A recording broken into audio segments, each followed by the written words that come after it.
ஜெபம் செய்வோம். நீங்கள் உலகம் எங்கும் போய் சர்வ சிருஷ்டிக்கும் சுவிசேஷத்தை பிரசங்கியுங்கள். இதோ உலகத்தின் முடிவு பரியந்தம் சகல நாட்களிலும் நான் உங்களுடனே கூட இருக்கிறேன். அன்பின் பரலோக பிதாவே, இந்த மாலை வேலைக்காக தேவனுக்கு நன்றி செலுத்துகிறோம். இந்த நாளில் நீங்கள் பணிகளை நிறைவு செய்து இந்த மாலை நேரத்தில் கர்த்தருடைய சமூகத்தில் வந்து உம்மை ஆராதிக்க தொழுது கொள்ள ஆண்டவர் கொடுத்த கிருபைக்காய் தேவனுக்கு நன்றி செலுத்துகிறோம். இந்த மிஷனரிகளுக்கான ஜெப நேரத்தில் சுவிசேஷ பணிகளை செய்து வருகிற ஊழியர்களுக்காக மிஷனரிமார்களுக்காய் ஜெபிக்கும்படி எங்களுக்கு ஆத்தும பாரத்தோடு ஜெபிக்கிற ஒரு பாரத்தை தருவீராக. நீர் கொடுத்த பிரதான கட்டளைகளுக்கு கீழ்ப்படிந்து பணியாற்றுகிற ஊழியர்களுக்கு ஜெபிக்க கிருபை தாரும். ஜெபங்களை கேட்டு கர்த்தர் பதில் தாரும். இந்த ஆராதனையில் எங்களோடு கூட பரிசுத்த ஆவியானவர் இடைபடுவீராக. இயேசுவின் நாமத்தில் ஜெபிக்கிறோம் நல்ல பிதாவே, ஆமென். ஆராதனை காரணமாக கன்வென்ஷன் கீதங்களில் 87வது பாடலை பாடுவோம். பலிபீடத்தில் என்னை பரணை படைக்கிறனே. இந்த கன்வென்ஷன் கீதங்களில் 87வது பாடலை பாடுவோம். பலிபீடத்தில் என்னை பரணே படைக்கிறேனே, இந்த வேளை அடியேனை திரு சித்தம் போல ஆண்டு நடத்திடுவே. கல்வாரியின் அன்பினை கண்டு விரைந்தோடி வந்தேன். கழுவும் திருரத்தாலே கரை நீங்க இருதயத்தை, கழுவும் திருரத்தாலே கரை நீங்க இருதயத்தை. நீரன்றி என்னாலே பாரு ஏதும் நான் செய்திட இயலே.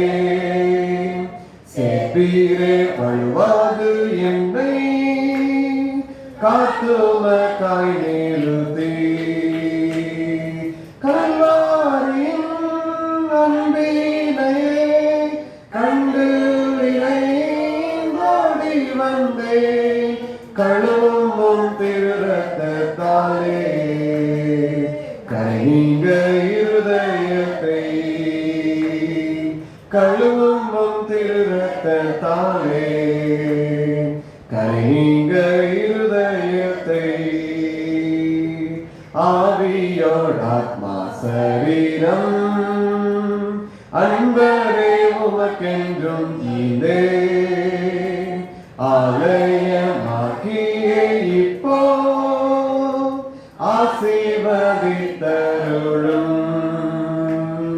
கல்வாரியின் அன்பினை கண்டு விரைந்தோடி வந்தேன். கழுவும் திருரத்தாலே கரை நீங்க இருதயத்தை, கழுவும் திருரத்தாலே கரை நீங்க இருதயத்தை. சுயம் என்னில் சாந்தலாய் மாற சுத்தாவியே அனல் மூட்டும். ஜெயம் பெற்று மாமிசம் மாய தேவாருள் செய்குவே.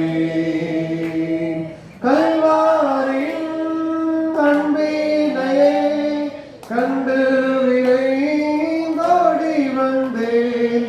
கழுவும் திருரத்தாலே கரை நீங்க இருதயத்தை, கழுவும் திருரத்தாலே கரை நீங்க இருதயத்தை. பொன்னையும் பொருளையும் விரும்பேன், மண்ணின் வாழ்வையும் வெறுத்தேன்.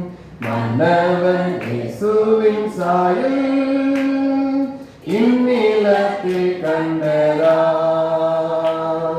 கல்வாரியின் அன்பினை கண்டு விரைந்தோடி வந்தேன். கழுவும் திருரத்தாலே கரை நீங்க இருதயத்தை, கழுவும் இரக்கத்தாலே கனிங்க இருதயத்தை. அல்லேலூயா. கன்வென்ஷன் 221வது பாடலை பாடுவோம். உத்தமமாய் முன் செல்ல உதவி செய்யும் யெகோவா. கன்வென்ஷன் 221வது பாடலை பாடுவோம். உத்தமமாய் முன் செல்ல உதவி செய்யும் யெகோவா,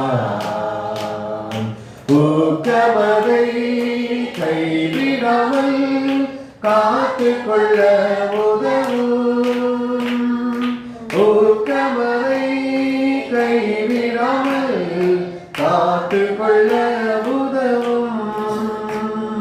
பலவிதமான சோதனைகள் உலகத்தில் எம்மை வருத்தும். சாத்தானின் அக்னி அஸ்திரங்கள் எந்நேரத்தில் தாக்கும். சாத்தானின் அக்னி அஸ்திரங்கள் எந்நேரத்தில் தாக்கும். தீர்மானங்கள் தோற்க வண்ணம் காத்துக்கொள்ள உதவும். நேர்மையாக வாக்கை காக்க வழிவகுத்தருள வேண்டும். நேர்மையாக வாக்கை காக்க வழிவகுத்தருள வேண்டும். எழுவுலக மாயாபுரி அழிய போவது நிச்சயம். இரட்சகரே நீ ராஜாவாக வருவது அதி நிச்சயம். இரட்சகரே நீ ராஜாவாக வருவது அதி நிச்சயம். தூதருடன் பாடலோடு பரலோகில் நான் உலாவ கிருபை செய்யும் இயேசுதேவா, உண்மை வழி காட்டியே. கிருபை செய்யும் இயேசுதேவா, உண்மை வழி காட்டியே. உத்தமமாய் முன் செல்ல உதவி செய்யும் யெகோவா. ஜெபம் செய்வோம். மிஷனரிகளுக்கான இந்த ஜெப நேரத்தில் முதலாவது ஜெப குறிப்பாக புறஜாதி ஜனங்களுக்காய் நாம் விசேஷமாக ஜெபிக்க இருக்கிறோம். இதுவரைக்கும் இயேசுவை அறிந்திராத ஜனங்களுக்காக நாம் ஜெபிக்க வேண்டியது அவசியம். சிலுவையிலே நமக்காக எல்லாவற்றையும் இயேசு சுமந்து தீர்த்தார். நம்முடைய பலவீனங்கள், நோய்கள், பாடுகள், பாவங்கள், சாபங்கள், மீறுதல்கள், அக்கிரமங்கள் எல்லாம் அவரை சிலுவையில் அறைந்தது. அவர் எல்லாவற்றையும் ஏற்றுக்கொண்டு வெற்றி சிறந்தார். ஆனால் இந்த நாட்களில் இதை ஏற்றுக்கொள்ளாது, இதை அறியாது, இந்த மீட்பை பெற்றுக்கொள்ளாமல் எத்தனையோ ஜனங்கள் இன்று கஷ்டப்பட்டு கொண்டிருக்கிறார்கள். பாவத்தின் பிடியிலே, சாபத்தின் பிடியிலே, மரண படுக்கையிலே, இன்னும் தங்கள் எதை செய்தாலும் தோல்வி என்கிற நிலையிலே, குடும்பத்திலே சாபம் தொடர்ந்து பிடிக்கிறது என்கிற போன்ற நிலைமைகளிலே, சமாதானம் குடும்பத்தில் இல்லாத ஒரு நிலைமை, குடும்பத்தில் எப்போதும் கண்ணீரின் வாழ்வு, இன்னும் வறுமையினான வாழ்வு இதையே காணப்படுகிறது என்ற நிலையோடு கூட எப்போது விடுதலை உண்டு, எப்போது கடவுள் நம்மை நோக்கி பார்ப்பார் என்று சொல்லி தெய்வத்தை தேடி அங்கும் இங்கும் அலைகிற கூட்டங்கள் பெருகி இருக்கிறது. சமாதானம் இல்லை, சந்தோஷம் இல்லை, விடுதலை இல்லை.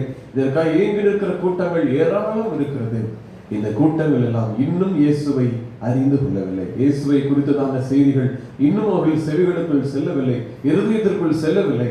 இந்த ஜனங்கள் இயேசுவை நோக்கி கூப்பிடத்தக்கதாய் மிஷனரிகளுடைய கால்கள் இந்த கிராமங்களுக்கு செல்ல வேண்டும். இன்னும் இயேசுவை அறிந்திராத ஜனங்கள் மத்தியிலே ஆண்டவருடைய விதைகள், சுவிசேஷ விதைகள் அள்ளி தூவப்பட வேண்டும். நம்முடைய பகுதியில் மிஷனரிமார்கள் கோதுமை விதைகளாய் விதைக்கப்பட்டார்கள்.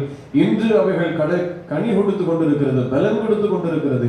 இத்தனை திருச்சபைகள், இத்தனை கல்வி ஸ்தாபனங்கள், இவ்வளவு வளர்ச்சி பெற்றிருக்கிறோம். ஆனால் இன்றும் இயேசுவை அறியாத கூட்டங்கள் வட மாநிலங்களில் ஏராளம் உண்டு. எத்தனையோ ஜனங்கள் மலைகளிலே, குகைகளிலே, காடுகளிலே, வனாந்தரமான பகுதிகளிலே வசித்துக் கொண்டு வருகிறார்கள். அவங்களுக்கெல்லாம் சுவிசேஷத்தை யார் அறிவிக்க கூடும்? ஆட்களை அனுப்பும்படி எஜமானி நோக்கி நாம் வேண்டிக் கொள்ள போகிறோம். இந்த ஜனங்கள் மத்தியில சுவிசேஷம் அறிவிக்கப்பட வேண்டும். இந்த ஜனங்கள் கர்த்தரை தெய்வம் என்று சொல்லி ஏற்றுக்கொள்ளத்தக்கதாய் இருதயம் திறக்கப்பட்டு தங்கள் பாவங்கள் சாபங்கள் எல்லாவற்றையும் அறிக்கை செய்து இலவசமாய் ரட்சிப்பை பெற்றுக்கொள்ள வேண்டும். இந்த ஜனங்கள் இயேசுவை அறிந்து கொள்ள வேண்டும் என்பதற்காக புறஜாதி ஜனங்களுக்காக, இதுவரைக்கும் இயேசுவை கேட்டிராத ஜனங்களுக்காக யாராவது ஒருவர் நாம் பாரத்தோடு ஜெபிப்போம்.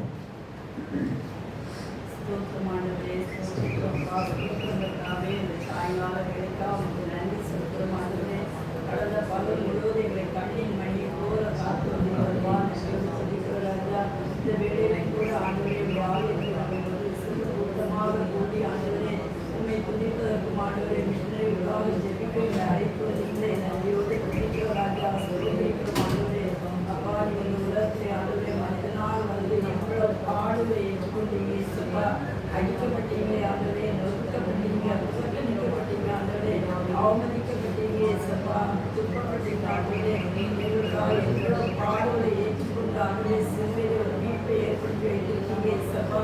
அந்த மீட்பை எங்களுக்கு சொந்தமாக்கிக் கொள்ள நல்ல அனுபவத்தை நீங்கள் தர வேண்டுமாய், ஒவ்வொருவருக்கும் தர வேண்டுமாய் கெஞ்சுகிறேன் சப்பா. ஆண்டவரே, அந்த நாட்களிலே வேற நாடுகளில் எத்தனையோ மிஷனரிகள் எங்கள் தேசத்துக்கு வந்தாங்க சப்பா. நன்மை செய்தாங்க ஆண்டவரே. எங்களுக்கு என்னென்ன தேவையோ அவை எல்லாவற்றையும் செய்து ஆண்டவரே உண்மை பற்றின அன்பை எங்களுக்கு எடுத்து சொன்னதுனால் ஆண்டவரே நாங்கள் அறிந்து கொண்டோம், ஏற்றுக்கொண்டோம் அப்பா. உங்களுடைய பிள்ளைகளாக நாங்கள் வாழ்ந்து கொண்டிருக்க நீங்கள் பேசுவதற்காக நன்றி ஏசப்பா. அந்த மிஷனரிகளுக்காக நாங்கள் நன்றி செலுத்துகிறோம் ஆண்டவரே. எத்தனையோ மக்களாக எத்தனையோ மிஷனரிகள் ஆண்டவரே எவ்வளவு செல்வங்களை விட்டு குடும்பங்களை விட்டு ஆண்டவரே யாருமாக இந்த இடத்துக்கு வந்து ஆண்டவரே உண்மை பற்றி சொன்னதன் மூலமாக நாங்களுமே அறிந்து கூட நிறுத்தி செய்யுங்க இசப்பா. ஆண்டவரே எங்களை போல இன்னும் ஆண்டவரே உண்மை அறியாத மக்கள் இந்த தேசத்தில் எவ்வளவோ காணப்படுகிறாங்க இசப்பா. தரிசு நிலங்கள் அதிகம் காணப்படுகிறதே அப்பா. பிள்ளைகளுக்காக நம்மளை பாதையிலே வருகிறேன் சுவாமி. கண்ணீரோடு பாரத்தோடு வருகிறேன் இசப்பா. உன்னை வருகைக்கு முன்னதாக ஆண்டவரே எல்லா பிள்ளைகளும் உண்மை கண்டுகொள்ளணும் ஆண்டவரே. உண்மை அறியணும் இசப்பா. உண்மை அறிவதற்கு ஆண்டவரே எங்கிருந்து ஆட்கள் போய் சொல்லாவிட்டால் அவங்க எப்படி தெரியும் ஆண்டவரே. அநேக மிஷனரிகளை நீங்கள் எழுப்ப வேண்டுமாய், அனுப்ப வேண்டுமாய் இந்த பாதத்திலே கெஞ்சுகிறேன் சப்பா. வருகைக்கு இடத்தை வித்தியாசம் தெரியாத மக்களாக ஜீவித்துக் கொண்டிருக்கிறாங்க ஆண்டவரே. ஒரு நோய் வந்தால் கூட அதுக்கு ஒரு மருத்துவம் பார்த்து தெரியாத ஒரு நிலைமையிலே நாடியும் இல்லாமல் ஆண்டவரே கல்வி அறிவு இல்லாதவர்களாக ஜீவித்துக் கொண்டிருக்கிறாங்க சப்பா. ஆண்டவரே மனம் இவனும் தோறுனே அந்த பிள்ளைகளுக்கு மிஷனரிகள் அது சென்று ஆண்டவரே உங்களுடைய அன்பை பற்றி சொல்லணும் ஆண்டவரே. நீங்கள் பட்ட பாடுகள் ஆண்டவரே இந்த ரட்சிப்பை பற்றி அவங்களுக்கு எடுத்து சொல்லத்தக்கதான கிருபைகளை கொடுங்க ஏசப்பா. ஏசையால் யார் என்று கேட்கிற மக்கள் ஆண்டவரே உண்மை உண்மையான தெய்வமாக கண்டுகொள்ளணும் ஆண்டவரே. உண்மை ஏற்றுக்கொள்ளணும் அப்பா. அவங்க சொல்லுகிற ஒவ்வொரு வார்த்தைகளும் அவங்க உள்ளத்திலே கிரியை செய்யணும் ஆண்டவரே. அவங்க என்னென்ன தேவைகளோடு காணப்படுகிறாங்களோ ஏசப்பா அந்த தேவைகள்லாம் சந்திக்கப்படணும் ஆண்டவரே. வியாதியோடு இருக்கிற மக்கள் ஆண்டவரே சுகத்தையும் பலத்தையும் பெற்றுக்கொள்ளணும் ஆண்டவரே. சாபத்துக்கும் பாவத்துக்கு அடிமையாகி பிசாசுக்கு அடிமைப்பட்ட பிள்ளைகள் நல்ல விடுதலை பெற்றுக்கொள்ளணும் அப்பா. அவ்விதமாக மிஷனரிகள் அந்த சிறந்த ஊழியம் செய்ய வேண்டுமாய் ஆண்டவரே உடைய பாவத்தை நாங்கள் கெஞ்சுகிறேன் ஏசப்பா. அவங்க அந்த மிஷனரிகள் செல்கிற இடம் எல்லாம் ஆண்டவரே திறந்த வாசலை நீங்கள் கட்டப்பா. ஆண்டவரே உண்மை அறியாத மக்கள் ஆண்டவரை உண்மை ஏற்றுக்கொள்ளாதபடி அந்த மிஷனரியை ஏற்றுக்கொள்ளாமல் இருக்கக்கூடாது ஏசப்பா. உடைய உள்ளங்கள் திறக்கப்படணும் ஆண்டவரே. உங்களுடைய அன்பை உள்ள அறிந்து கொள்ளணும் ஏசப்பா. நமக்காக ஆண்டவரே சிலுவையிலே ஏசப்பா ரத்தம் சிந்தாமே என்பதை ஆண்டவரே அந்த பிள்ளைகளை ஏசப்பா அறியாமல் இருக்கக்கூடாது ஆண்டவரே. இந்த கடைசி காலத்திலே ஆண்டவரே அழிந்து வருகிறார்கள் ஆண்டவரே. ஆத்மாக்கள் அழிந்து கொண்டிருக்கிறது ஏசப்பா. உமக்காக ஒரு கூட்ட மக்கள் ஆண்டவரை ரட்சிக்கப்படணும். உங்களுடைய பாதத்துக்கு வரணும் ஏசப்பா. அதற்காக ஆண்டவரை நெருங்கி செய்ய வேண்டுமா இந்த பாதத்திலே கெஞ்சுகிறேன் ஏசப்பா. மிஷனரிகளுக்கு நல்ல பாதுகாப்பை கொடுக்கணும் ஆண்டவரே. ஆண்டவரே எங்கு செல்வோம் எப்படி செல்வோம் என்று இருக்கிற ஒவ்வொரு பிள்ளைகளுடைய உள்ளத்தும் ஆண்டவரே நீங்க பேசணும் ஆண்டவரே. உங்களுடைய ஊழியத்தில் சேர்க்க அநேக ஆத்மாக்களை எழுப்பணும் ஆண்டவரே. மிஷனரிகள் சென்று ஆண்டவரே அந்த கடமையை செய்யத்தக்கதாக ஆண்டவரே கிருபை செய்ய வேண்டுமா இந்த பாதத்திலே கெஞ்சுகிறேன் ஏசப்பா. ஆண்டவரே அநேக ஆத்மாக்களை கூட்டம் கூட்டமாக திரள் திரளாக ஆண்டவரே நீங்கள் கொள்ளை பொருளாக தர வேண்டுமா இந்த பாதத்திலே கெஞ்சுகிறேன் சுவாமி. அந்த பிள்ளைகளுக்கும் நல்ல கல்வி வசதிகள் செய்து கொடுக்கணும் ஆண்டவரே. மருத்துவ வசதிகள் செய்து கொடுக்கணும் ஏசப்பா. இன்னும் ஆண்டவரே ஆலயங்கள் கட்டி வேண்டும் ஆண்டவரே. அந்த மக்கள் விடுதலையோடு போய் ஆராதிக்க நீங்க கிருபை செய்ய வேண்டுமா இயேசுப்பா. அப்பா இரக்கம் செய்யுங்க இயேசுப்பா. இந்த கடைசி காலத்துல வைக்கப்பட்டிருக்கிற ஒவ்வொரு மக்களும் ஆண்டவரே உம்மை அறியாத மக்கள் உம்மை அறியணும் ஆண்டவரே. உம்மை ஏற்றுக்கொள்ளணும் அப்பா. உமக்காக ஜீவிக்கணும் ஆண்டவரே. அப்பா கிருபை செய்ய வேண்டுமா இந்த பாதத்திலே கெஞ்சுகிறோம். எழுப்புங்க ஆண்டவரே. மிஷனரிகளை எழுப்ப வேண்டுமாய் ஊழியர்கள் சிறந்து விளங்க நீங்க கிருபை செய்ய வேண்டுமாய் ஜெபிக்கிறோம். பெரிய காரியங்களை செய்யுங்க. இயேசுவின் நாமத்தில் ஜெபிக்கிறோம் நல்ல பிதாவே. ஆமென். ஆமென். ஜெபத்தின்படி இன்னும் அறிவிக்கப்படாத இடங்களில் ஆண்டுடைய வார்த்தை விதைக்கப்படவும் அந்த ஜனங்கள் எல்லாம் கர்த்தரை அறிந்து கொள்ளத்தக்க ஆண்டவர் கிரியை செய்வார். ஆட்களை அனுப்புவாராக. சுவிசேஷர்கள் போகிற பொழுது ஜனங்கள் ஏற்றுக்கொண்டு சுவிசேஷத்தை ஏற்றுக்கொள்ளத்தக்க ஆண்டவர் வழிகளை திறந்தருள்வாராக, வாசல்களை திறந்தருள்வாராக.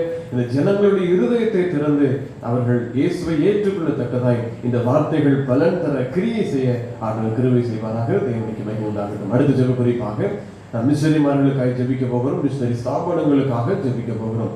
மிஷனரி ஸ்தாபனங்கள் வைத்திருக்கிறவர்கள் தரிசனத்தோடு கூட அநேக மிஷனரிகளை வட மாநிலங்கள் ஒவ்வொரு பட்டணத்தில் அனுப்பி அவர்களுக்கென்று ஒரு பணித்தளத்தை குறித்து அந்த பகுதிகளிலே ஆண்டுடைய வார்த்தையை அறிவித்து அங்கு ஆலயங்கள் கட்டி இன்னும் கல்வி குறித்ததான அந்த காரியங்கள் எல்லாம் முயற்சிகள் எல்லாம் எடுத்து கல்வி துறை சார்ந்த ஊழியங்களையும் அவர்கள் செய்து தொழில் பயிற்சி ஊழியங்கள் செய்து மருத்துவ ஊழியம் செய்து இப்படியாய் அந்த ஒவ்வொரு பணித்தளத்திலே ஆண்டுடைய அன்பை அறிவித்து வருகிறார்கள். வெறுமனையாய் சுவிசேஷ பணி அல்ல, சமுதாய பணியோடு செய்யும்படி இந்த ஸ்தாபனங்களுடைய காரியங்கள் நடைபெற்றுக் கொண்டிருக்கிறதாகவே ஸ்தாபனங்களுடைய தேவைகளை ஆண்டவர் ஏற்ற நேரத்தில் சந்தித்து வரும்படிக்கு ஏற்ற நேரத்தில் ஊழியர்களுக்கு வேண்டிய காணிக்கை அனுப்ப தடையில்லாமல் இந்த காணிக்கைகள் அனுப்பப்படத்தக்கதாய் தேவைகள் ஒவ்வொன்றும் சந்திக்கப்படணும். ஊழிய எல்லைகள் விரிவாகணும். படித்தளங்களுடைய எல்லைகள் விரிவாகி அநேக பட்டணங்களுக்கு இன்னும் இயேசுவின் சுவிசேஷம் செல்லாத இடங்களுக்கு இந்த பணித்தளம் விரிவாக்கப்படணும் என்பதற்காக இந்த சுவிசேஷ மிஷனரிமார்களுடைய பணி ஸ்தாபனங்களுக்காக ஜெபிக்க போகிறோம். அதோடு கூட மிஷனரிமார்களுக்காக ஜெபிக்க போகிறோம். அவர்களுக்கு வேண்டிய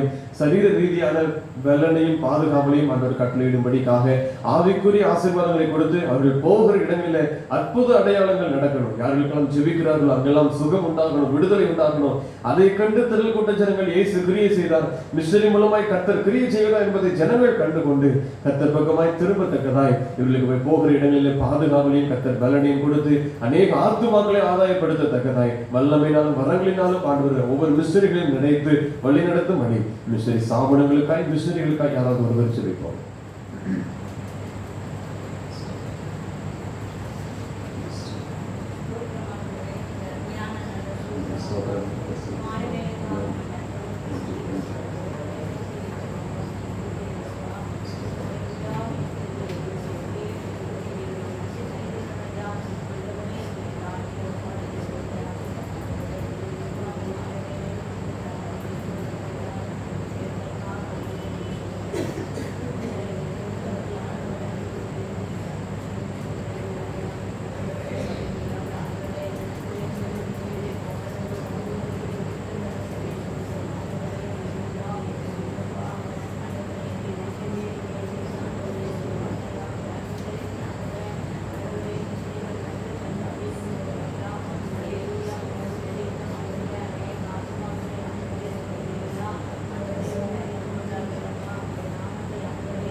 ஆனந்த வசதி ஆன்மீக தேசம் எல்லாம் சுதாகமாக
எல்லாவற்றையும் சந்தித்த ஆண்டவர் அவர்கள் ஆண்டவரை உற்சாகத்தோடு மனமகிழ்ச்சியோடு ஆண்டவருடைய ஊழியத்தை செய்யத்தக்க கர்த்தரை உதவி செய்யும்படியாக கற்பிக்கிற ராஜா ஆண்டவருடைய சித்தத்திற்கு ஆண்டவரை எங்கள் விஷயங்கள் ஒப்பு கொடுக்கிறோம் ஆண்டவரை அல்லேலூயா சோதரிக்கிற ஆண்டவரை ஊழியத்தை உங்கள் குடும்பத்தோடு பயமக்களில் நடுக்கத்தோடு செய்வதை நாமத்தை மகிமைப்படுத்துவதாக அநேக சாட்சிகள் மக்களை எடுத்து தரப்போவதற்காக வேலையை நான் உமக்கு நன்றி செலுத்தி கொள்கிற ராஜா துதிக்கான மதிப்புகள் எல்லாம் உங்களுடைய பேசுகிறீர்கள் ஆமென்.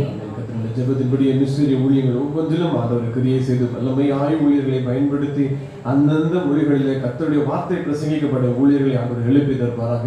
ஒவ்வொரு ஜனங்களுக்கும் அவருடைய வார்த்தை தடையில்லாமல் பிரசங்கிக்கத்தக்கதாக இந்த மிஸ்ஸரிமார்களை கர்த்தர் வல்லமையாய் பயன்படுத்துவாராக.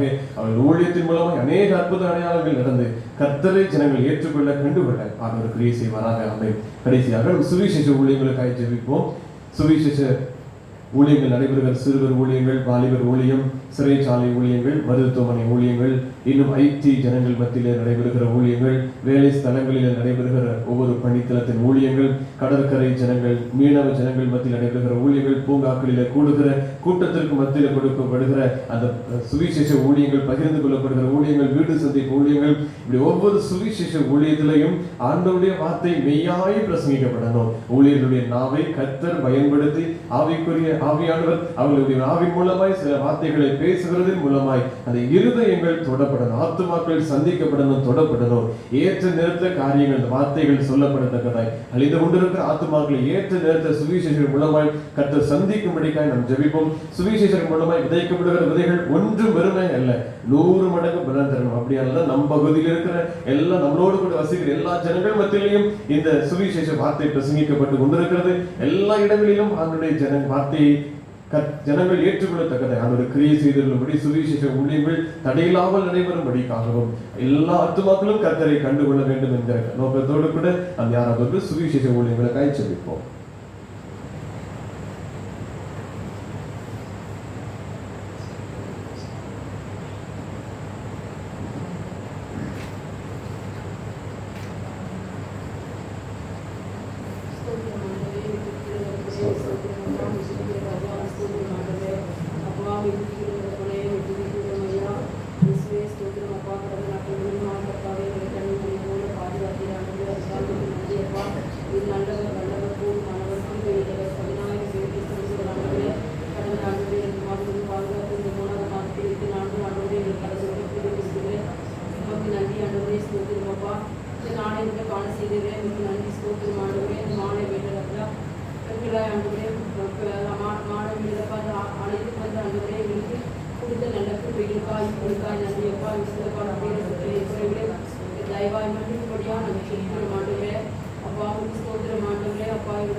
அவர்களை நீங்க பாதுகாத்துக் கொள்ளுங்கப்பா. அந்த வாலிப வயதில் சிருஷ்டிக்கிற நினைவு வேத வசனத்தின்படி ஆண்டவரே வாலிப செய்கிற பிள்ளைகளை நீங்க பாதுகாத்துக் கொள்ளுங்க. சிறு பிள்ளைகளை பாதுகாத்துக் கொள்ளுங்க. ஒவ்வொரு விசுவாசத்தின் குடும்பத்தில் வாலிபர்கள் உண்டு ஆண்டவரே, சிறுமிகள் உண்டு ஆண்டவரே. அந்த பிள்ளைகளை உங்களுடைய பிள்ளைகளாய் வளர்ப்படியாக உறுதி செய்ய அவர்களுக்கு நீங்க பாதுகாப்பு கொடுங்கப்பா. அந்த பிள்ளைகளுக்கு எப்படி ஆண்டவரே சுவிசேஷத்தை சொல்லக்கூடிய இந்த ஞானத்தை நீங்க ஆண்டவரே கொடுக்கும்படியா நாங்கள் ஜெபிக்கிறோங்கப்பா. நம்ம தாய்மார்களுக்கு நீர் ஆசீர்வதிங்க ஆண்டவரே.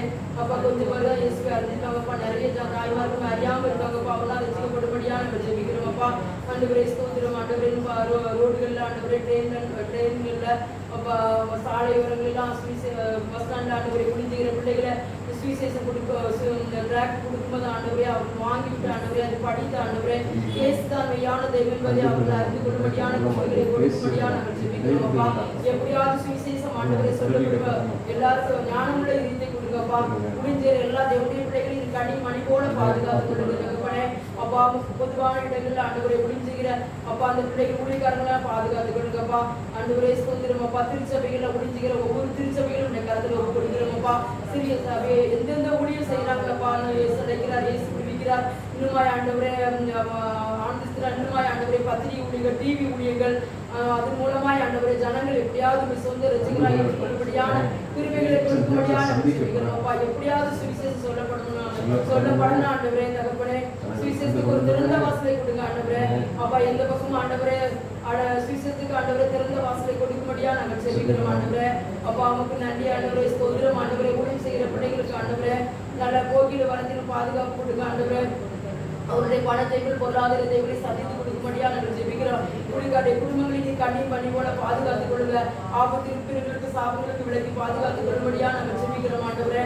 எல்லா ஊழியங்களையும் செய்கிற எல்லா தேவனுடைய ஊழியக்காருடைய குடும்பங்களும் கருத்துல ஒப்பு கொடுக்கிறோம்ப்பா. எல்லாரும் நீங்க பாதுகாத்துக் கொடுங்கப்பா. அவருக்கு ஞானமா சுவிசேஷம் சொல்லக்கூடிய ஞானமுள்ள இதயத்தை கொடுக்கும்படியா நாங்கள் ஜெபிக்கிறோம்ப்பா. அப்பா நமக்கு ஸ்தோத்திரம். எல்லா ஊழியங்களையும் ஆசீர்வாதம் அப்பா. கடைசி காலம் ஆண்டவரே, இந்த காலத்துல ஆண்டவரே ஸ்தோத்திரம் அப்பா. எல்லாரும் ஆண்டவரே சுவிசேஷம் சொல்லுகிற பிள்ளைகளாய் மாற்றுங்க ஆண்டவரே அப்பா. ஜெபிக்கிற பிள்ளைகளாய் மாற்றும்படியா நாங்கள் ஜெபிக்கிறோம் அப்பா. அப்பா ஸ்தோத்திரம். எல்லாருக்கும் நீங்க பாதுகாப்பை கொடுங்கப்பா ஆண்டவரே. ஸ்தோத்திரம் ஸ்தோத்திரம். எல்லா ஊழியங்களையும் நீங்க ஆசீர்வதிங்க ஆண்டவரே. முடித்துக்கு தேவையான பண தேவைகள், பொருளாதார தேவைகள் எல்லாம் சந்திச்சு கொடுக்கும்படியா நாங்கள் ஜெபிக்கிறோம் அப்பா. ஸ்தோத்திரம் அப்பா. ஊழி செய்கிற பிள்ளைகளுக்கு பாதுகாப்பை கொடுக்கும்படியா நாங்கள் ஜெபிக்கிறோம். அவர் யாரிடத்திலுமே கையெழுந்து நிற்காதபடி ஆண்டவரே இயேசுவின் இடத்துல வந்து ஆண்டவரே ஊழியத்துக்கு தேவையை ஆண்டவரை ஜெபித்து ஆசீர்வாதத்தை பெற்றுக்கொள்ளும்படியான கிருபைகளை கொடுக்கும்படியா நாங்கள் ஜெபிக்கிறோம்.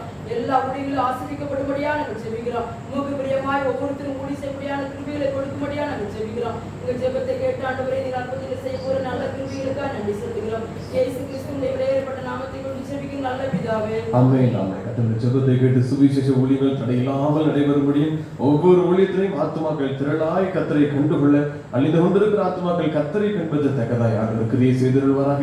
விதைக்கப்படுகிற விதைகள் ஒன்றும் வெறுமே அல்ல, அது காரியம் ஆகும்படி வாய்க்கும் என்று சொன்ன பிரகாரமாய் இந்த வசனங்கள் ஜனங்கள் இருதயத்தை தொடரும், ஜனங்கள் கர்த்தரை கண்டுகொள்ளவும் ஆண்டவர் கிருபை செய்திருவாராக.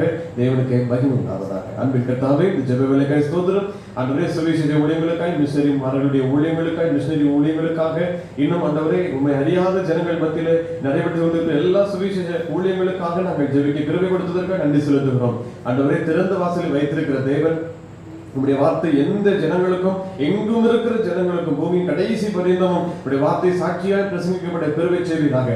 ராஜ்யத்தை குறித்து ஆண்டவரே பிரசங்கங்கள், சுவிசேஷங்கள் எங்கும் உள்ள ஜனங்களுக்கும் உங்களுடைய வார்த்தை அறிவிக்கப்படுவதற்கு ஆண்டவர் கிருபை தருவீராக. ஜனங்கள் இந்த வார்த்தைகளை ஏற்றுக்கொண்டு கர்த்தரை பின்பற்றும் சேவிக்கவும் நீர் கிருபை செய்திருக்கிறார்கள். இருதய கண்களை திறந்திருளுங்க, செவிகளை திறந்திருளுங்க.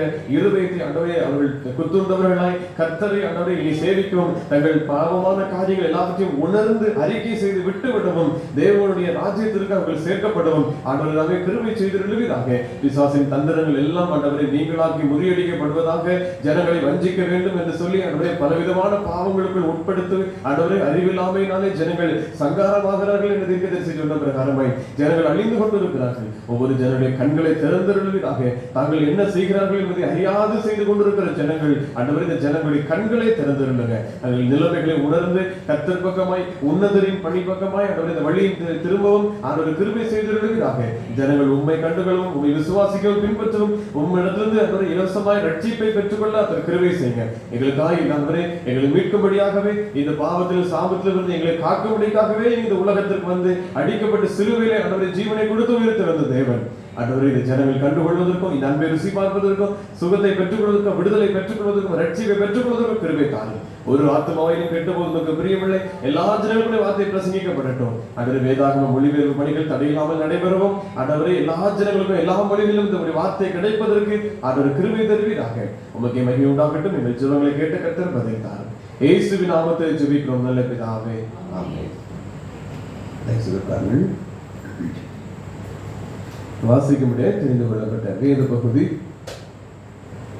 மத்தேயு எழுதின சுவிசேஷம் 25வது அதிகாரம் 14ஆம் வசனம் முதல் 30ஆம் வசனம் முடிய. மத்தேயு 25வது அதிகாரம் 14ஆம் வசனம் முதல்.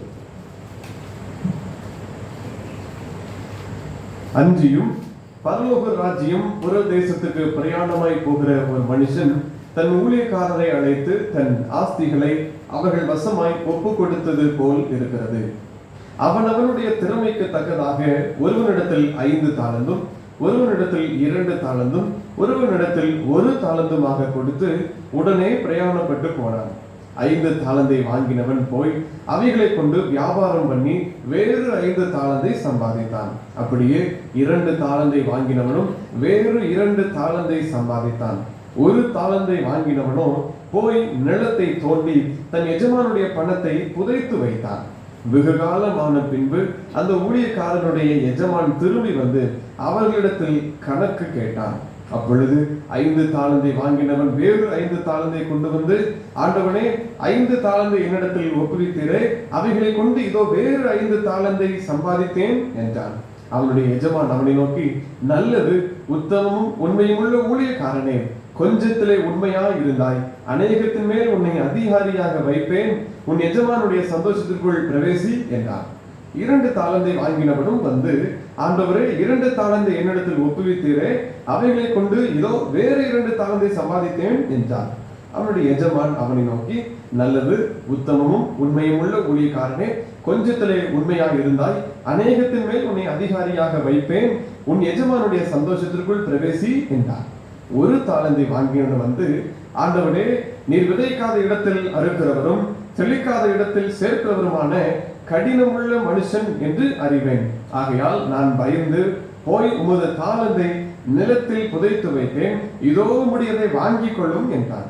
அவனுடைய எஜமான் பிரயத்தினமாக, பொல்லாதவனும் சோம்பனுமான ஊழியக்காரனே, நான் விதைக்காத இடத்தில் அறுக்கிறவன் என்றும் தெளிக்காத இடத்தில் சேர்க்கிறவன் என்றும் அறிந்தாயே, அப்படியானால் நீ என் பணத்தை காசுக்காரர் வசத்தில் போட்டு வைக்க வேண்டியதாக இருந்தது.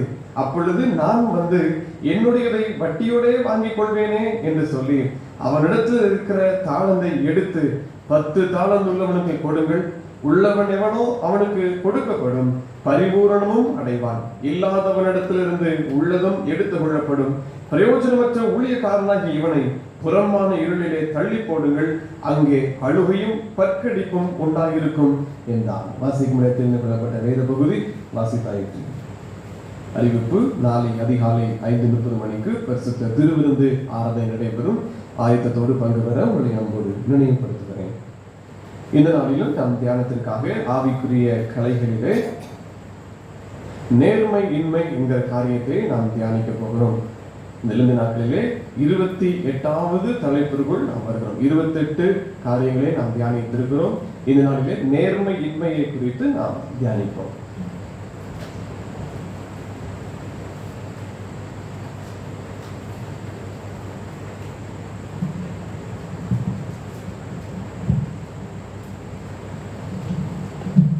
ஆண்டவராகிய இயேசு கிறிஸ்துவின் நாமத்தினாலே மீண்டும் உங்களை அன்போடு நான் வாழ்த்துகிறேன். கிட்டத்தட்ட நம்ம நெந்து நாட்களினுடைய கடைசி வாரத்துக்கு நாம் இருக்கிறோம். இந்த நாளிலும் கூட நாம் சிந்திப்பதற்காக எடுத்துக்கொண்ட தலைப்பு நேர்மையின்மை. நாம் நேர்மையாக நடக்க கற்றுக்கொள்ள வேண்டும். கிறிஸ்தவர்களுக்கு கண்டிப்பாக நினைச்சணும், நேர்மை இருக்கணும். நம்மளுக்கு அதுதான் இது ஒரு அச்சாணி மாதிரி. யாரும் சொல்லுவாங்கல்ல, பார்த்த உடனே வந்து கிறிஸ்தவர்கள் அப்படின்னா நம்ம நடக்கிற செய்கைகள் தான் அது நம்மளை காட்டி கொடுக்கும். நம்முடைய செயலில் நேர்மை இருக்க வேண்டும், நம்முடைய பேச்சில் நேர்மை இருக்க வேண்டும், நம்முடைய வாழ்க்கையில் நினைச்சணும் நேர்மை இருக்க வேண்டும். அப்படி நேர்மை இருந்தால் மட்டும்தான் நாம் பரலோக ராஜ்யத்தை சுதந்திரித்து கொள்ள முடியும். கேட்ட இந்த வாசித்த பகுதியிலே ஒரு ஓமை குறித்து அங்கே சொல்லப்பட்டிருக்கிறது. இதில் வசனம் 25ஆம் அதிகாரம் 21வது வசனத்தை வாசிங்க.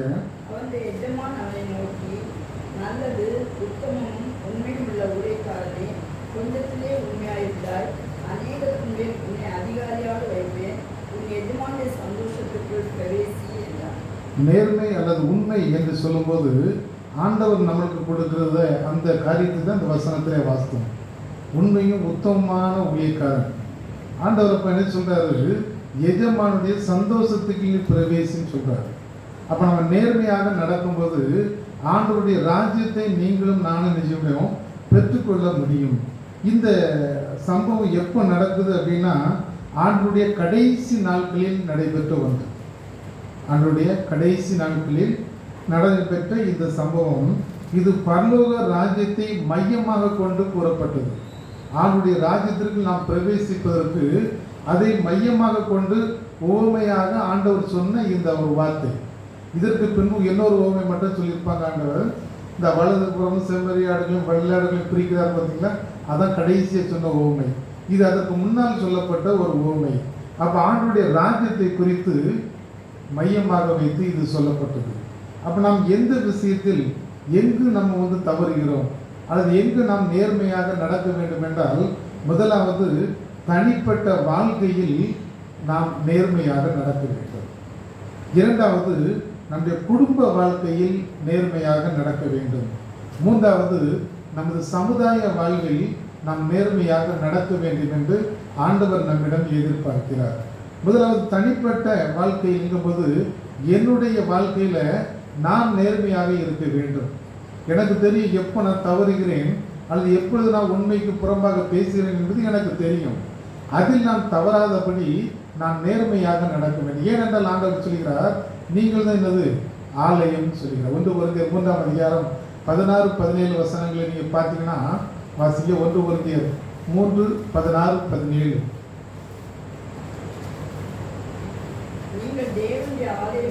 நீங்கள் தேவனுடைய ஆலயமாக இருக்கிறீர்கள் என்றும் தேவனுடைய ஆவி உங்களில் வாசமாய் இருக்கிறார் என்றும் அறியாதிருக்கிறீர்களா? ஒருவன் தேவனுடைய ஆலயத்தை கெடுத்தால் அவனை தேவன் கெடுப்பார். தேவனுடைய ஆலயம் பரிசுத்தமாய் இருக்கிறது, நீங்களே அந்த ஆலயம்.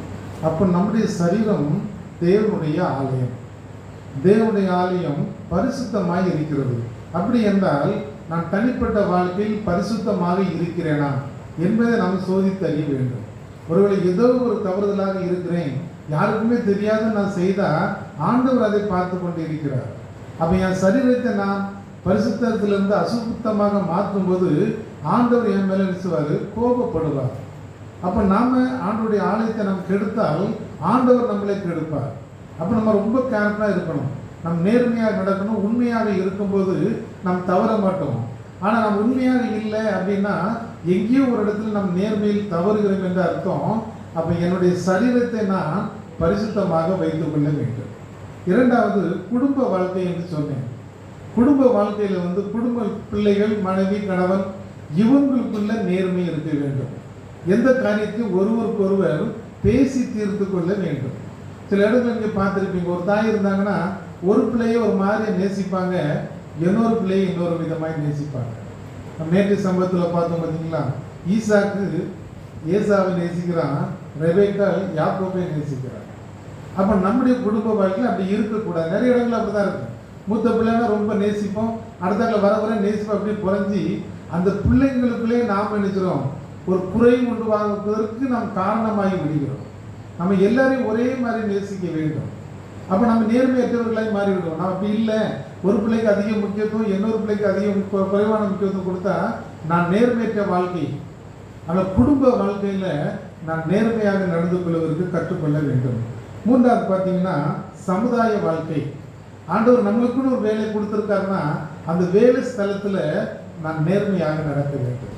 இன்னைக்கு ரொம்ப கஷ்டம். அரசு அலுவலகங்கள் நீங்கள் பார்த்தீங்கன்னா நேர்மையாக நடப்பது ரொம்ப கடினம். எல்லா இடத்துலையும் எனது கைவிட்டு லஞ்சம் வந்துருச்சு. எங்கே போனாலும் கேட்குறாங்க. ஆண்களும் கேட்குறாங்க, பெண்களும் கேட்குறாங்க, ஹிந்துஸும் கேட்குறாங்க, கிறிஸ்டின்ஸும் கேட்குறாங்க. எல்லா இடத்துலையும் இன்னைக்கு பெருகி விட்டது.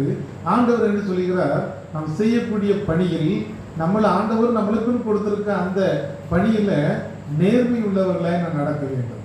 அப்படின்னா என்னுடைய நேர்மையை பார்த்து மற்றவர்கள் சொன்னோம் இவன் கிறிஸ்தவன் அப்படின்னு சொல்லக்கூடிய மாதிரி இருக்கும். அப்படி என்னுடைய வாழ்க்கை இருக்கிறதா? என்னுடைய பணியில் நான் உண்மையாக இருக்கிறேனா? அல்லது என்னுடைய மேல் அதிகாரிகளுக்கு நான் உண்மையாக இருக்கிறேனா? அப்படி இருந்தால் தான் நம்மளுக்கு ப்ரொமோஷன். நம்முடைய அதிகாரிகள் நம்முடைய உத்தமத்தை பார்த்து நம்மளை மேலாக நடத்துவார்கள். அதற்கு நாம் எப்படி இருக்கிறோம்? சமுதாய வாழ்வில் ஒரு நேர்மை இல்லைன்னா நம்ம இருப்பது வேஸ்டாகி போகும். ஆண்டவர் நம்மளுக்கு கொடுத்த பணி அது சின்ன பணியாக இருந்தாலும் பெரிய பணியாக இருந்தானே அதில் உண்மையும் உத்தமமாக இருந்தால் ஆண்டவருடைய ராஜ்யத்துக்கு நாம் பிரவேசிக்க முடியும். அதனால இந்த சம்பவத்தை பொறுத்த மட்டும் ஒரு 4 நபர்கள் இதில் இருக்கிறாங்க. ஒன்று வந்து முதலாவது பார்த்தீங்கன்னா ஆஸ்தியுள்ள ஒரு நபர், தொழில் அதிபர்னு அவரை சொல்லலாம், அல்லது பெரிய பணக்காரன்னு சொல்லலாம். அவர் ஒரு நபர். இரண்டாவது 5 தாலந்தை வாங்கின ஒரு நபர், 2 தாலந்தை வாங்கின ஒரு நபர், நான்காவதாக 1 தாலந்தை வாங்கின ஒரு நபர். 4 பேர் இதில் இருக்காங்க. 4 கேரக்டர். இந்த 4 கேரக்டர்ல இந்த முதலாவது நபர் நினைச்சா அவர் சரியான ஐஸ்வர்யவான். அவர் வெளிநாட்டுக்கு போறாரு, தூர தேசத்துக்கு போகிறாரு. போகும்போது தன்னுடைய ஆஸ்திகளை எல்லாம் எடுத்து இந்த 3 பேருக்கு பங்கிட்டு அவனுடைய திறமைக்கு தக்கதாக அவனுக்கு கொடுத்துட்டு போகிறாரு. ஒருவனிடத்தில் 5 தாலந்தை கொடுக்கிறாரு, ஒருவனிடத்தில் 2 தாலந்தை கொடுக்கிறாரு, ஒருவனிடத்தில் 1 தாலந்தை கொடுக்கிறாரு.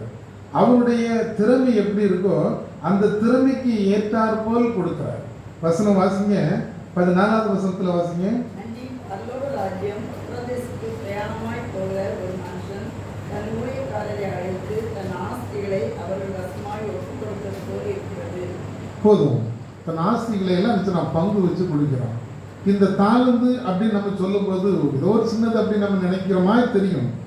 இந்த தாளந்தை பற்றி நம்ம பார்க்க போனால் இந்த யூதர்களுடைய கணக்குப்படி ஒரு தாளந்து என்று சொல்வது 6000 டெனாரியஸ்க்கு சமமாக இருக்கும்.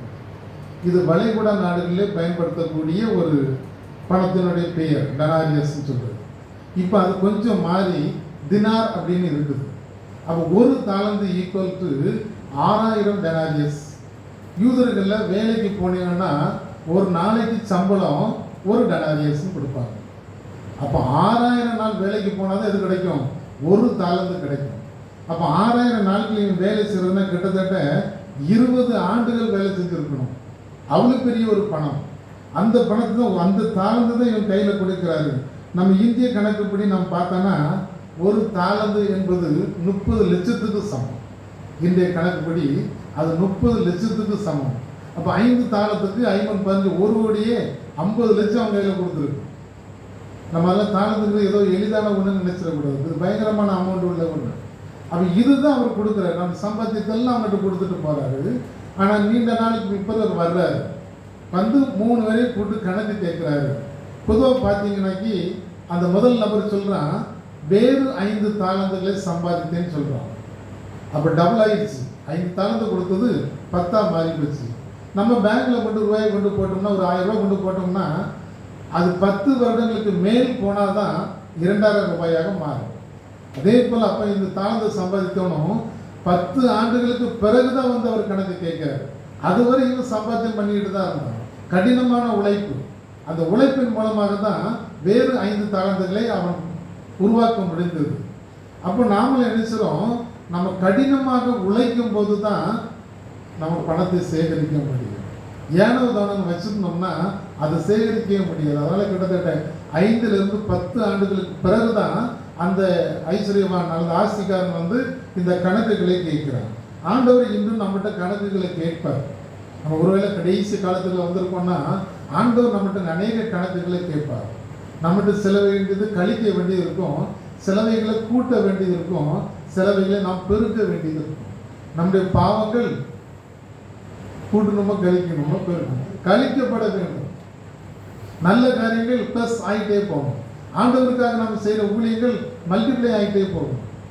கடைசி நேரத்தில் ஆண்டவரும் கணக்கு கேட்பார். அதே போல தான் இங்கே அவங்க எஜமான கணக்கு கேட்கிறார்.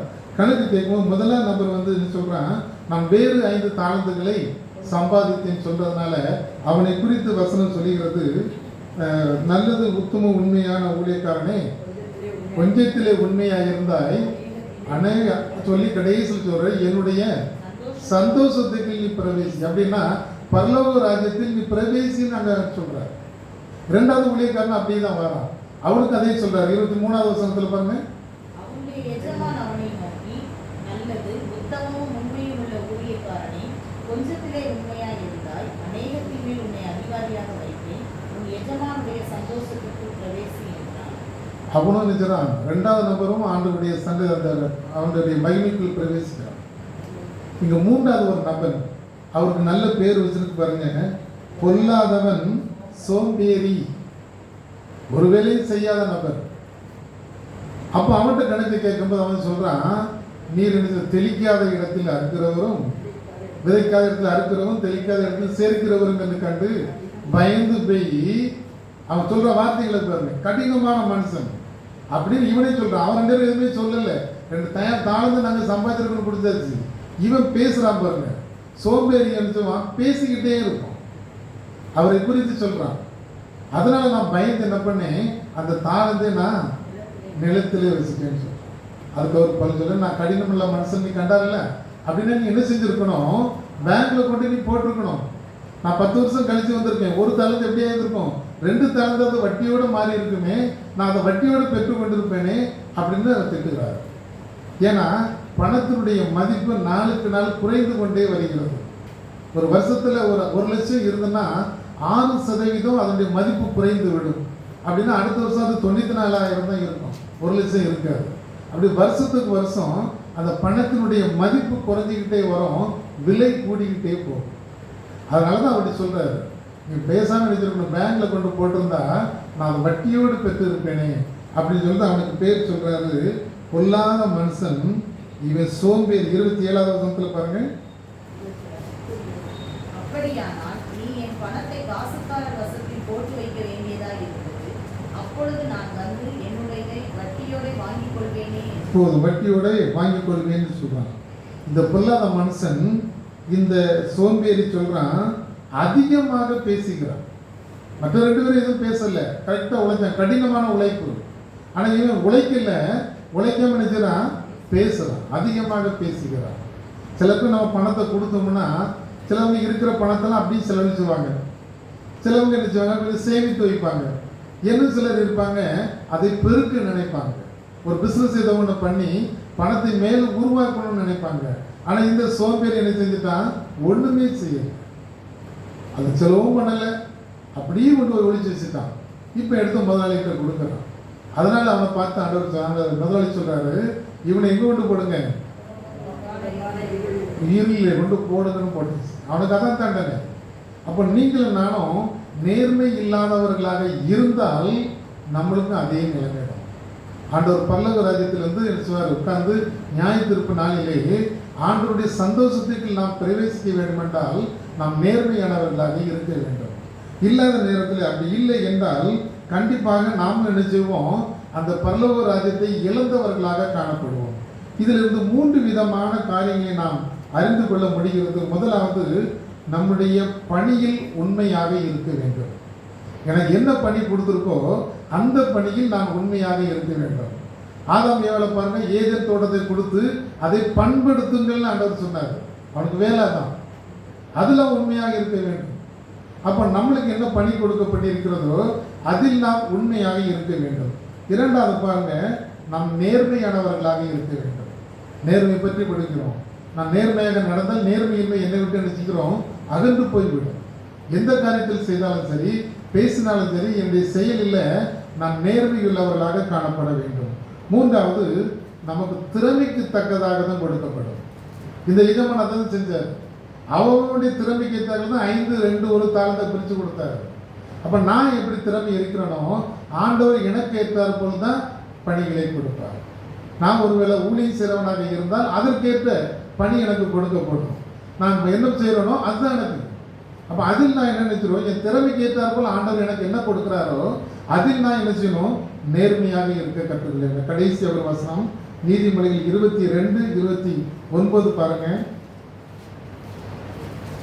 நீதிமொழிகள் 22:20. ஜாக்கிரதையா இருக்கிறவனை நீ கண்டால் அவன் நீசருக்கு முன்பாக நின்றாமல் ராஜாக்களுக்கு முன்பாக நிற்பான். நம் வேலையில் ஜாக்கிரதையாக இருந்தால் அவன் ராஜாக்களுக்கு முன்பாக நிற்பான். அப்ப நம்ம பணியில நம்ம கரெக்டா இருந்தால் ஆண்டவருடைய பரலோக ராஜ்யத்தில் பிரவேசிக்க முடியும். அப்ப நேர்மையாக நடக்கும்போது ஆண்டவர் நம்மளுக்குன்னு வச்சிருக்க வாசஸ்தலத்தை கொடுப்பார். ஒருவேளை நேர்மை இல்லாமல் நம்ம ஏதோ செஞ்சிட்டோம் அப்படின்னா நம்ம அதில் தவறுகிறதாக இருக்கும். எனக்கு ஒரு நண்பர் தெரியும், இப்போ மிஷனரியாக நாட்டில் பணியாற்றி கொண்டிருக்கிறார். அவர் இந்து தான், சொந்த ஊர் திசைவன பக்கம் உள்ளவர் தான். நாங்கள் கல்லூரியில் ஒன்றாக படித்தோம். படிக்கிற நேரத்தில் நான் காலையிலே எழுந்திரிச்சு உட்காந்து பைபிளை வாசிட்டே இருப்பேன். இவன் என்னை கிண்டல் பண்ணிக்கிட்டே இருப்போம். நான் ஹிந்து தானே, அதனால் ரொம்ப ஒன்றும் சொல்ல மாட்டேன், சொன்னாலும் ஏற்றுக்கிட மாட்டேன். நானும் அதை கண்டுக்கிட்டது கிடையாது. நான் மட்டும் பைபிள் வாசிட்டு போயிட்டே இருப்பேன். கொஞ்சம் நாட்கள் ஆனது. அதுக்கு பிறகு ஆண்டவரை ஏற்றுக்கொண்டார்.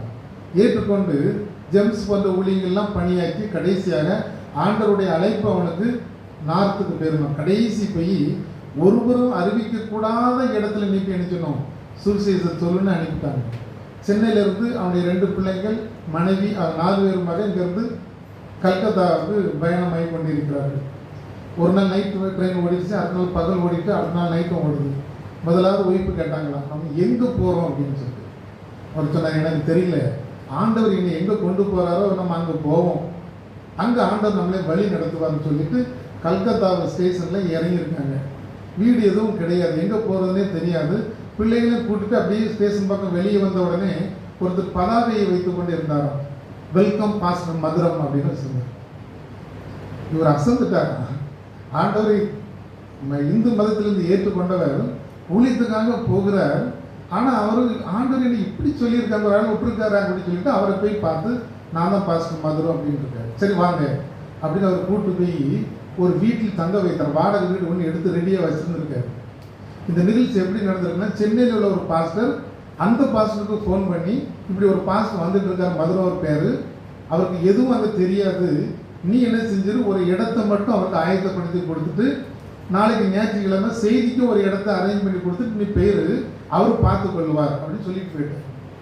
நல்ல வீடு, வீடு எடுத்து நேரம் கொண்டு விட்டுட்டு சாப்பாடெல்லாம் வாங்கி கொடுத்துட்டு, நாளைக்கு தினம் நீங்கள் வெஸ்ட் பெங்காலில் போய் செய்தி கொடுக்க போகிறீங்க அதை மட்டும் சொல்லிவிட்டு அவர் மட்டும் போயிட்டார். இவர் காலையிலே ஞாயிற்றுக்கிழமை காலையில் கிளம்பி வெஸ்ட் பெங்காலில் போய் ஒரு சர்ச்சில் செய்தி கொடுக்குறாரு, இண்டிபெண்டன்ட் சர்ச்சு. செய்தி முடித்த உடனே அங்கே வந்து இவருக்கு ஒரு 500 ரூபா காசு கொடுத்தாங்க. காசை வாங்கிட்டு இவர் பசியில் என்ன பண்ணியிருக்கார், நேரே ஹோட்டலில் போய் சாப்பிட்ருக்காரு. சாப்பிட்டுட்டு அந்த பில் பே பண்ண போனார் பார்த்தீங்களா, அவர்கிட்ட கொடுத்தோடனே அவர் 900 ரூபா கொடுத்தாராம். 500 ரூபா கொடுத்துருக்காரு, 100 ரூபாய் சாப்பாடு, 400 ரூபா கொடுக்கணும். அவர் 900 ரூபா கொடுத்தோடனே இவர் அப்படி கொஞ்சம் யோசித்து அவர்கிட்ட போய் திரும்பி சொல்லியிருக்காரு, இன்னும் ஒன்றும் இல்லை, வெஸ்ட் பெங்காலில் இந்திய பணத்தினுடைய மதிப்பு டபுள், 500 ரூபாய்னா அங்கே 1000 ரூபாய்க்கு சமம்.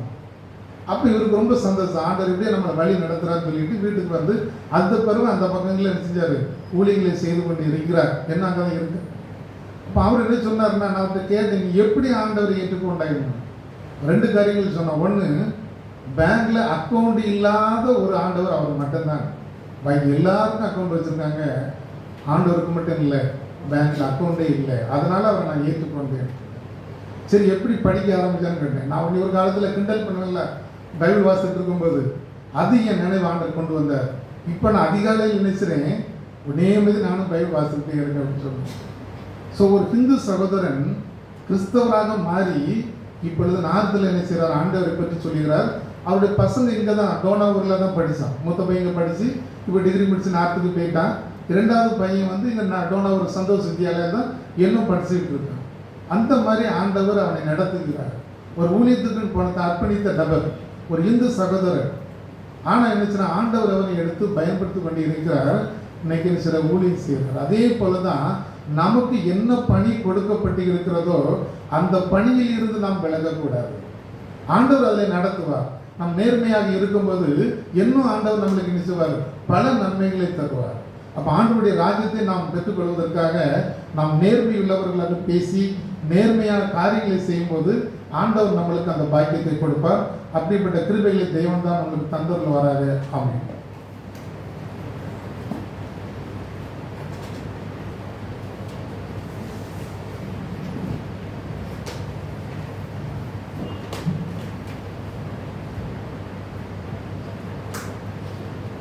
ஜெபம் செய்வோம்.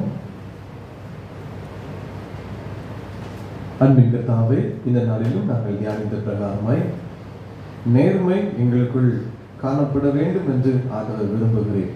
கிறிஸ்தவர்கள் என்று சொல்கிற நாங்கள், இயேசுவை பின்பற்றுகிறோம் என்று சொல்கிற நாங்கள் நேர்மையாய் நடப்பதற்கு நீர் எங்களை ஆண்டவர் எதிர்பார்க்கிறேன்.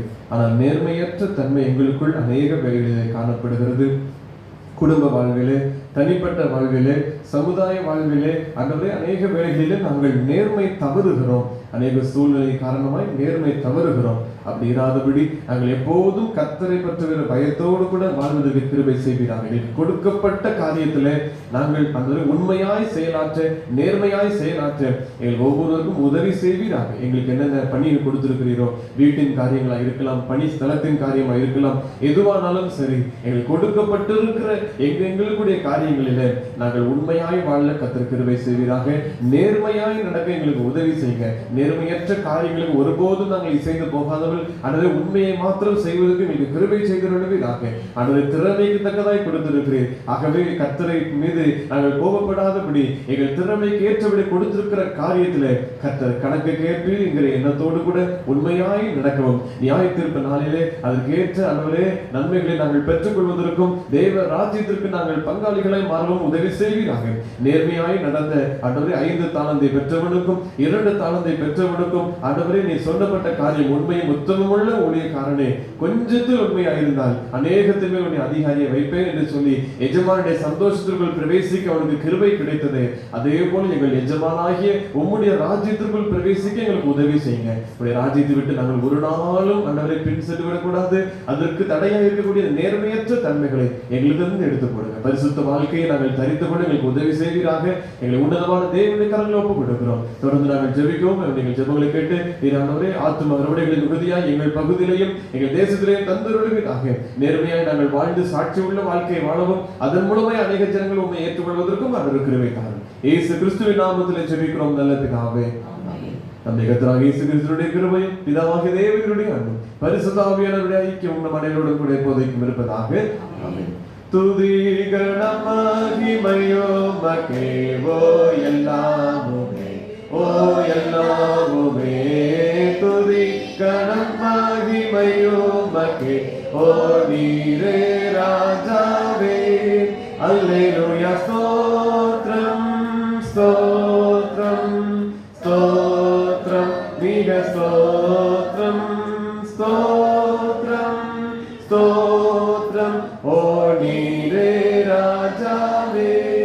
அல்லேலூயா துதி கனம் மகிமை உமக்கே ஓ எல்லாமுமே, ஓ எல்லாமுமே. துதி கனம் மகிமை உமக்கே ஓ நீரே ராஜாவே. கர்த்தர் உங்களோடு இருப்பாராக. தெய்வ சமாதானத்தோட சென்று வருவோம்.